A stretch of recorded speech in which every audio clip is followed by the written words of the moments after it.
takbir, tahlil dan tahmid silih berganti bergema di seluruh penjuru negeri.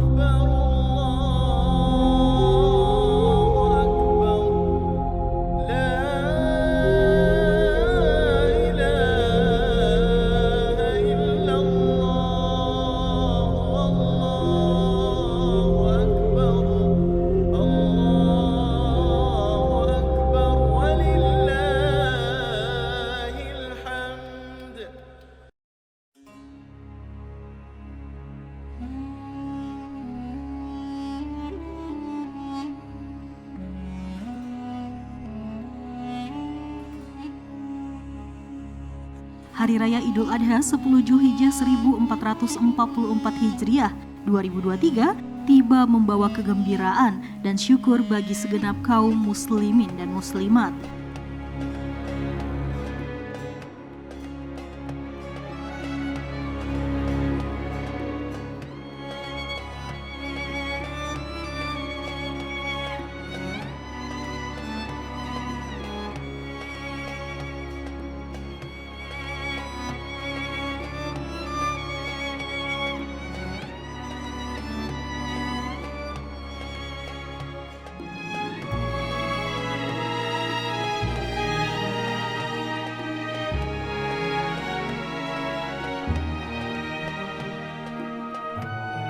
Bersamaan pelaksanaan ibadah haji yakni wukuf di Padang Arafah, jutaan umat muslim dari berbagai penjuru dunia merayakan Idul Adha dengan menjalankan syariat berkurban.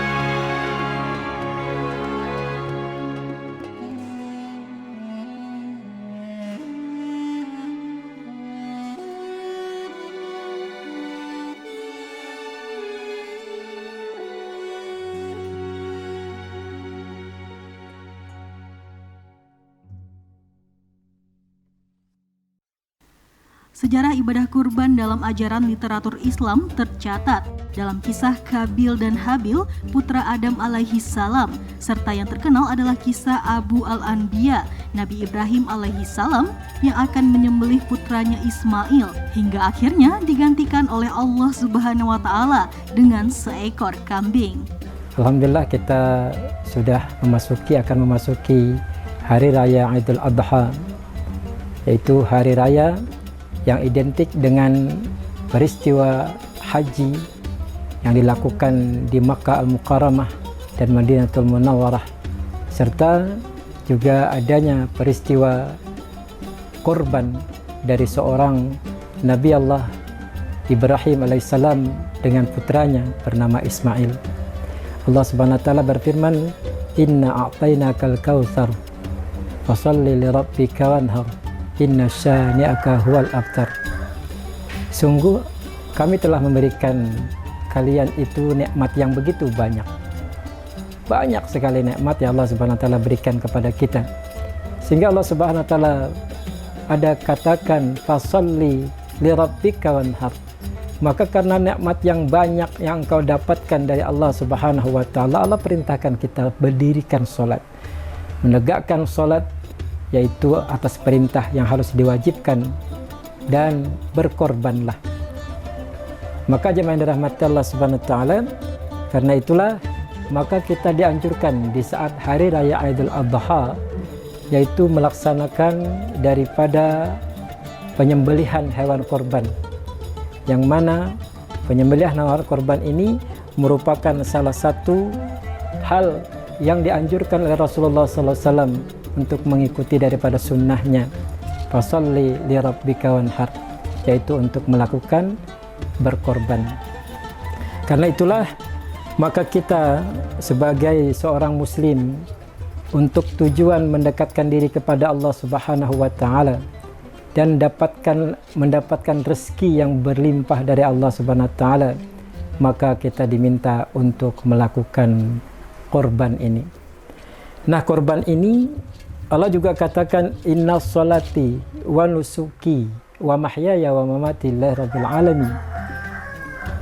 Sungguhnya salatku wa nusuk, yaitu ibadah korbanku, wa nusuki wa mahyaya wa mamati, dan hidup serta matiku hanya untuk Allah Subhanahu wa taala. Jadi orang yang mampu lalu kemudian dia membeli hewan korbannya untuk dikorbankan, maka niat pertamalah semata-mata karena Allah Subhanahu wa taala, bukan karena yang lain. Karena itulah maka jangan sampai di saat kita bisa untuk membeli sebungkus rokok setiap harinya untuk kita pakai konsumsi sebagai pelepas hawa nafsu kita, dan kemudian kita lupa untuk mengumpulkan uang untuk berkorban setahun sekali. Maka himbauan ini jemaah yang dirahmati Allah SWT untuk bagaimana juga dengan menyembelih hewan korban, kita ikut untuk menyembelih daripada nafsu-nafsu atau sifat-sifat kebinatangan yang ada pada diri kita, agar Allah Subhanahu wa taala jadikan kita benar-benar orang yang mendapatkan ketakwaan kepada Allah. Ibadah kurban dijalankan dengan melaksanakan penyembelihan bahimatul an'am atau hewan ternak berupa sapi, kerbau, unta, kambing, dan domba, yang dagingnya dibagi-bagikan kepada kerabat dan masyarakat umum sebagai bagian dari ketaatan kepada Allah Subhanahu wa taala.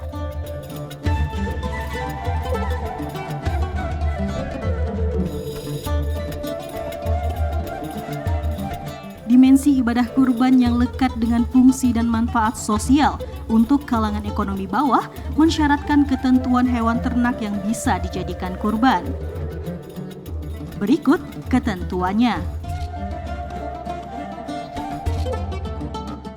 Unta sebagai kurban disyaratkan minimal berusia 5 tahun.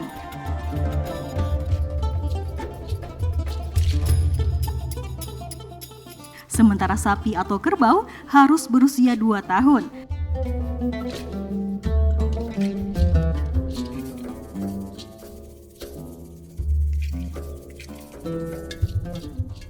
Serta kambing dan domba berusia minimal 1 tahun atau sudah berganti gigi.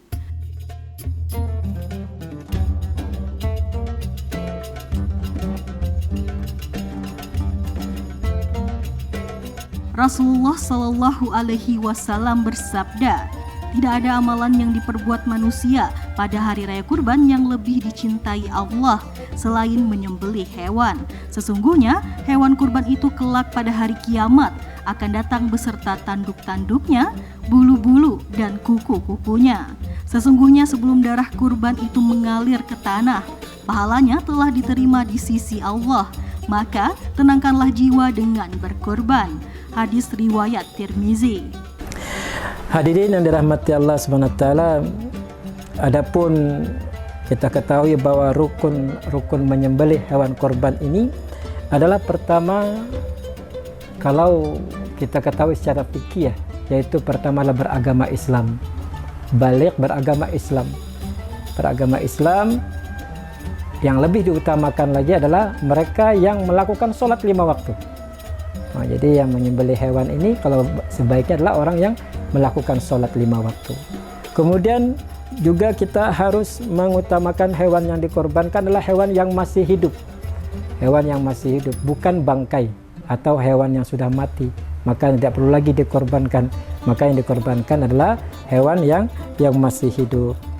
Kemudian juga hewan tersebut adalah hewan yang halal didapatkan.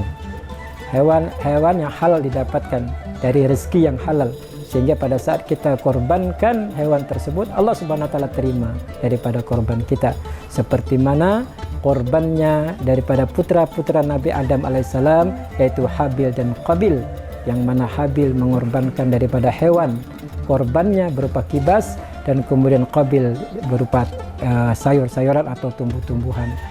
Maka Allah Subhanahu wa taala terima adalah korbannya Habil, karena Habil waktu itu mengorbankan hewan yang terbaik, sedangkan Qabil memberikan korbannya daripada sayur-sayuran yang busuk. Nah, inilah jemaah yang dirahmati Allah, maka adalah merupakan hewan yang halal didapatkan. Kemudian juga yang ketiga yang perlu kita perhatikan dalam penyembelihan hewan kurban ini, maka alat yang akan kita pakai untuk menyembelih yaitu berupa alat yang di sini beberapa ulama ada berpendapat ada yang berupa dari besi yang dijadikan satu buah pisau atau kaca yang tajam. Ada juga yang mengatakan bahwa kata ulama boleh menyembelih dengan pisau yang terbuat dari emas, begitu. Makanya dibolehkan. Tapi untuk di Indonesia itu belum pernah ada kejadian yang menyembelih dengan memakai emas. Mungkin mahal sekali lembunya. Nah, jadi alat yang tajam ini mungkin nanti akan dijelaskan oleh tim kita Juleha bagaimana alat-alat pisau yang tajam ini yang harus menjadi sebuah persyaratan untuk menjadi halal untuk menyembelih tersebut. Jadi pisau yang tajam sehingga untuk apa? Untuk mempermudah daripada kematian daripada hewan tersebut. Karena kita tidak ingin hewan tersebut menjadi sengsara akibat daripada penyembelihan yang tidak sempurna. Penyembelihan menggunakan pisau tumpul sehingga hewannya merasa kesakitan, hewannya merasa sengsara akibat dari perlakuan penyembelih ini. Kemudian yang perlu diperhatikan juga adalah tujuan penyembelihan ini. Maka tujuan penyembelihan ini jemaah dirahmati Allah Subhanahu wa taala atas ridha Allah. Mencari ridha Allah. Bukan untuk apa-apa lain, bukan untuk tumbal, bukan untuk sesajen dan bukan untuk yang lain. Maka secara fikih tujuan daripada untuk berkorban adalah untuk mendapatkan takwa kepada Allah Subhanahu wa taala dan mencari ridha Allah Subhanahu wa taala.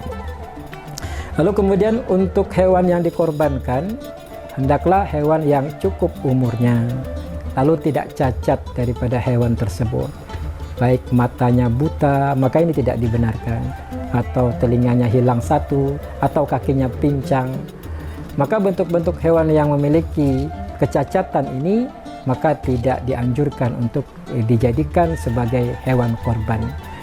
Maka karena itulah hadirin rahmat Allah Subhanahu wa taala, maka jadikan peristiwa korban ini sisihkan rezeki kita agar kita oleh Allah Subhanahu wa taala diabadikan menjadi orang-orang yang ahli korban, sehingga kita dengan rezeki yang kita dapatkan Allah Subhanahu wa taala halalkan semuanya.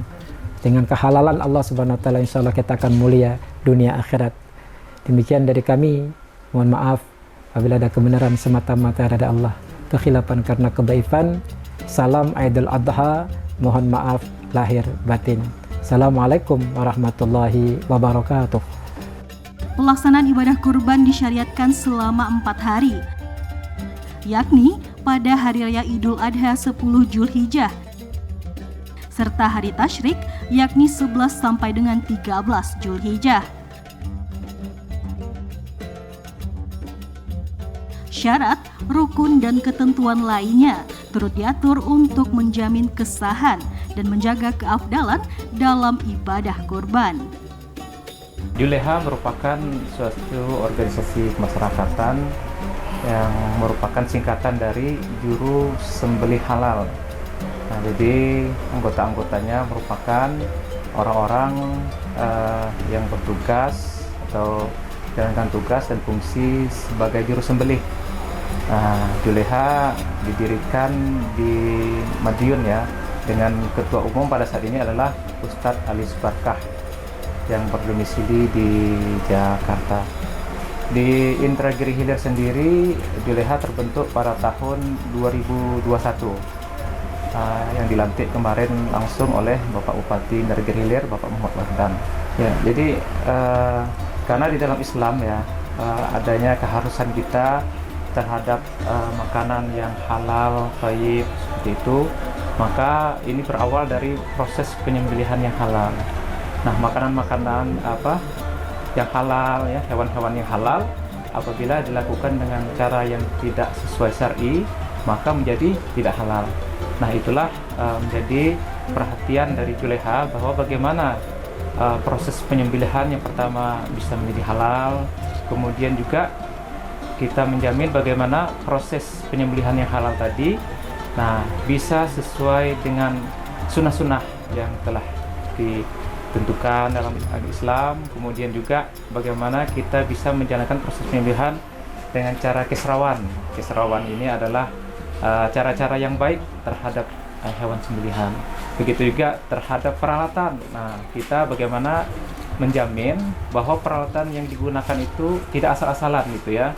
Nah, sebagaimana ditentukan dalam agama bahwa syarat untuk penyembelihan itu adalah yang utama sekali adalah tajam. Nah, itu dari ketentuan agama. Kemudian dari sisi kesehatannya juga adalah peralatan yang higienis, bersih. Nah, jangan ada karatan seperti itu ya. Artinya untuk melakukan suatu proses penyembelihan maka kita harus menggunakan peralatan-peralatan yang terbaik seperti itu. Dalam syariat, hewan sembelihan yang halal itu sebetulnya yaitu sesuai dengan sunnah Rasul Sallallahu Alaihi Wasallam juga. Kita kutip sebuah hadis dari Bukhari Muslim dari Sadat bin Aus radhiyallahu anhu. Rasulullah Sallallahu Alaihi Wasallam bersabda, Innallaha katabal ihsana ala kulla fa idza qataltum fa ahsinul qitlah wa idza dhabhtum fa ahsinul dhabhah wal yuhidda ahaduhum safratahu wal yurih dhabihatah. Sesungguhnya Allah telah memerintahkan apabila hendak berbuat sesuatu maka berbuatlah dengan cara yang baik, dan apabila hendak membunuh maka bunuhlah dengan cara yang baik, dan apabila hendak menyembelih maka sembelihlah dengan cara yang baik. Tajamkanlah pisaunya dan senangkanlah hewan yang hendak disembelih.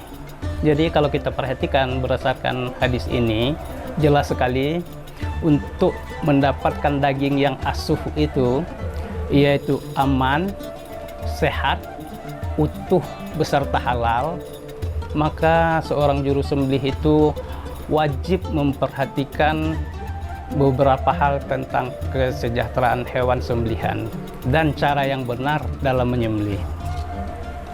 Salah satu contohnya kalau tentang keserawan, yaitu seperti kalau mau menyembelih maka janganlah sampai memperlihatkan pisau sembelihan itu kepada hewan yang akan disembelih.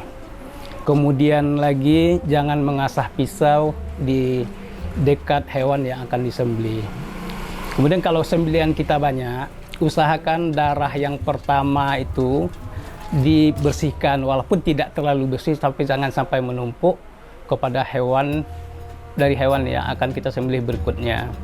Kemudian lagi setelah kita menyembelih hewan yang pertama, kalau dapat kita sekat seperti pakai kembes supaya hewan yang kedua yang akan kita sembelih itu tidak melihat hewan yang telah disembelih.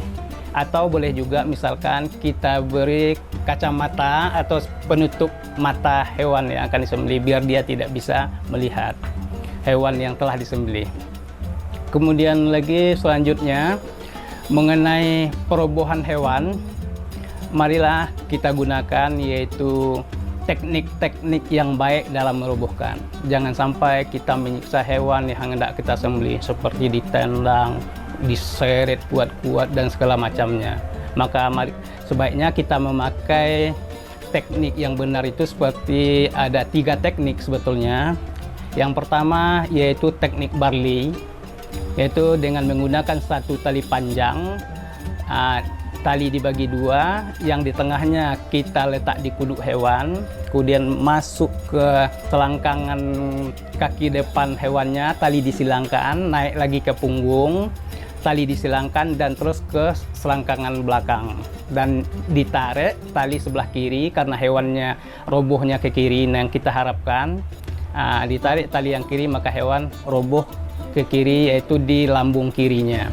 Kemudian teknik yang kedua yaitu seperti kita memakai teknik rock squeeze, juga menggunakan tali panjang, diikatkan di kepala hewan, kemudian dililitkan di bawah dada, terus simpulnya di samping kiri, kemudian dililitkan lagi di pinggang dan nanti ditarik, maka robohnya juga ke kiri.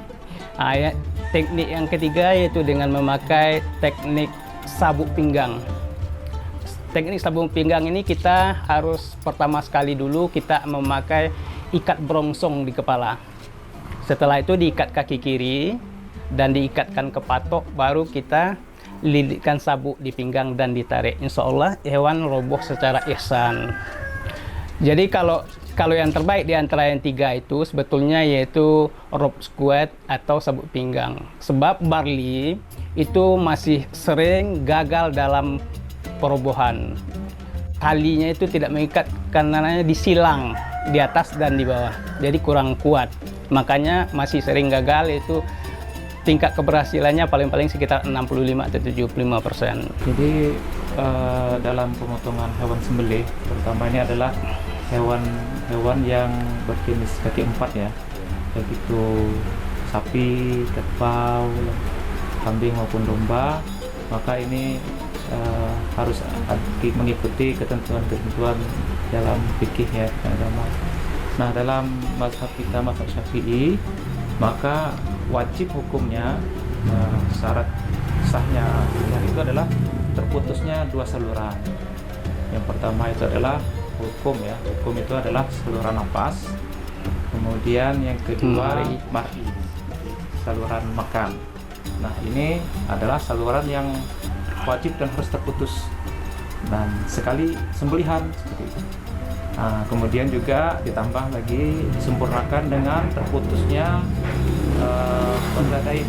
Dua Ini wajadain adalah 2 urat pembuluh darah. Nah, di kiri dan kanan. Nah, tujuannya apa?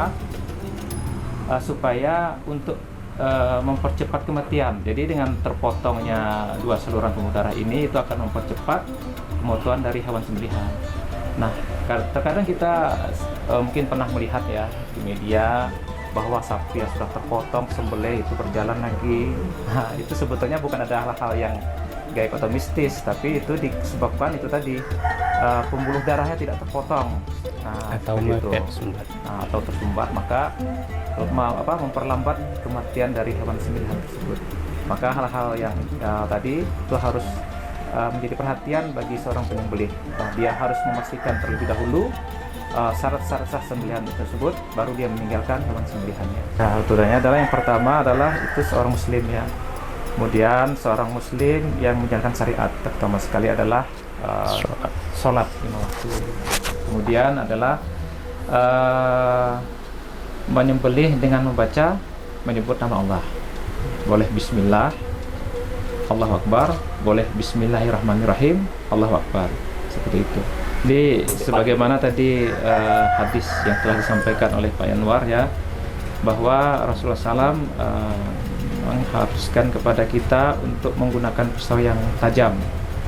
Nah, maka kalau kita berbicara pisau, ini ada terdiri dari 2 jenis bahan ya. Yang pertama adalah bahan dari limbah. Nah, bahan limbah ini adalah yang sering kita dengar mungkin selama ini, pisau dari bahan baja per, dari bearing. Nah, itu bahan benar limbah. Nah, contohnya seperti ini. Nah, ini pisau dari bahan limbah, ini dari baja per. Nah, kemudian ini dari baja modern. Nah, baja modern ini dari tool steel ya, berarti dia memang dikhususkan untuk pisau. Jadi dia bukan ditempa tapi dibentuk. Bentuknya kepingan, dibentuk. Yang membedakan tentunya adalah dari bahan bakunya ya. Seperti tadi disampaikan bahwa ini memang khusus digunakan untuk peralatan pisau. Sedangkan yang tadi itu bahan-bahan limbah, bahan-bahan yang daur ulang. Tidak ada masalah sebetulnya apakah harus bahan limbah atau bahan khusus pisau. Tapi yang terpenting adalah peralatan pisau yang kita gunakan itu yang pertama harus tajam, seperti itu. Jangan sampai kita menggunakan pisau tumpul sehingga menyakiti hewan yang sembelihan kita atau memperlambat kematiannya, seperti itu. Dan yang kedua juga yang harus kita perhatikan adalah kebersihan dari pisau yang kita gunakan. Nah, jangan sampai pisau yang kita gunakan ini ada karat, sehingga tidak bersih sembelihan kita. Kemudian adalah syarat minimal pisau yang digunakan untuk sembelih itu memenuhi syarat adalah bisa terhirisnya kertas. Nah, syarat standar untuk menyembelih kita lihat dari ketajamannya juga. Kemudian pisaunya harus higienis, jangan sampai ada pisau mudah bekarat nanti masih kita sembelihkan ke hewan ternak kita atau hewan sembelihan. karena itu akan berisiko juga dagingnya terkontaminasi karat. Kemudian juga tajamnya harus sudah memenuhi syarat, yaitu selai kertas minimal lancar.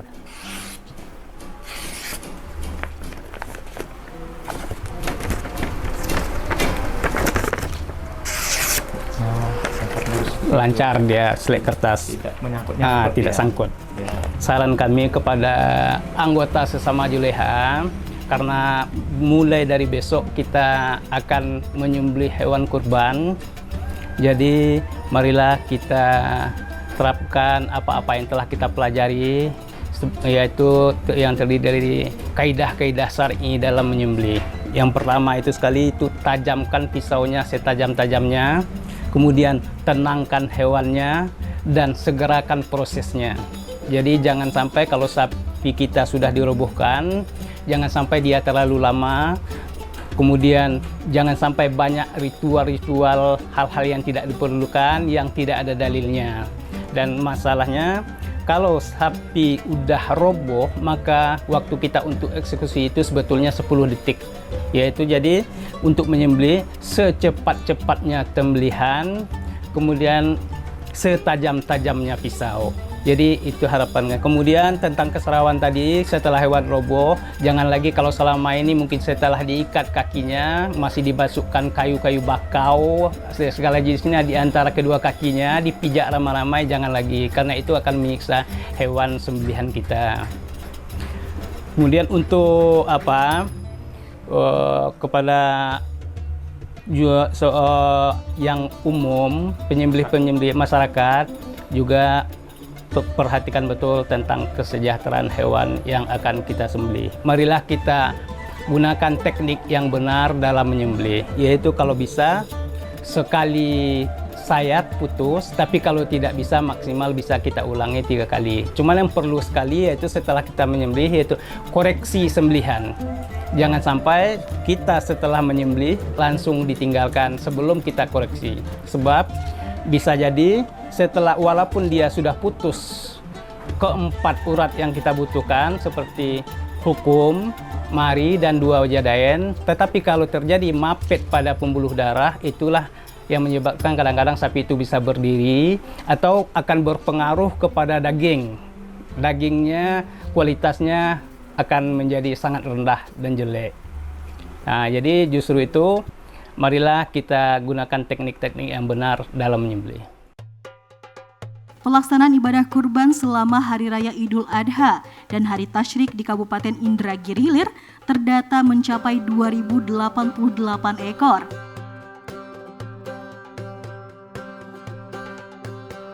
Hewan kurban yang disembelih terdiri dari 1.709 sapi, 5 ekor kerbau, dan 375 kambing dan domba.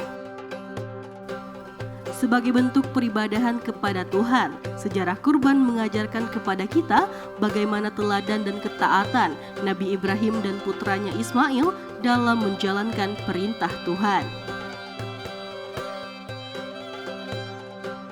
Allah Subhanahu wa Ta'ala berfirman dalam surah As-Saffat ayat 102, maka ketika anak itu sampai pada umur sanggup berusaha bersamanya, Ibrahim berkata, "Wahai anakku, sesungguhnya aku bermimpi bahwa aku menyembelihmu, maka pikirkanlah bagaimana pendapatmu." Dia Ismail menjawab, "Wahai ayahku, lakukanlah apa yang diperintahkan Allah kepadamu. Insya Allah engkau akan mendapatiku termasuk orang yang sabar." Pelaksanaan penyembelihan serentak hewan kurban, lalu pembagian daging hewan ternak secara gratis kepada masyarakat fakir miskin dan kerabat dari pelaksana kurban menjadi wadah perekat ukhuwah Islamiyah.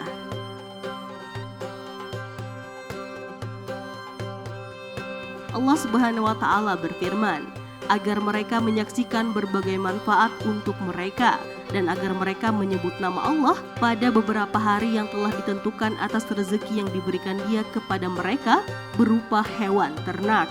Maka makanlah sebagian darinya dan sebagian lagi berikanlah untuk dimakan orang-orang yang sengsara dan fakir.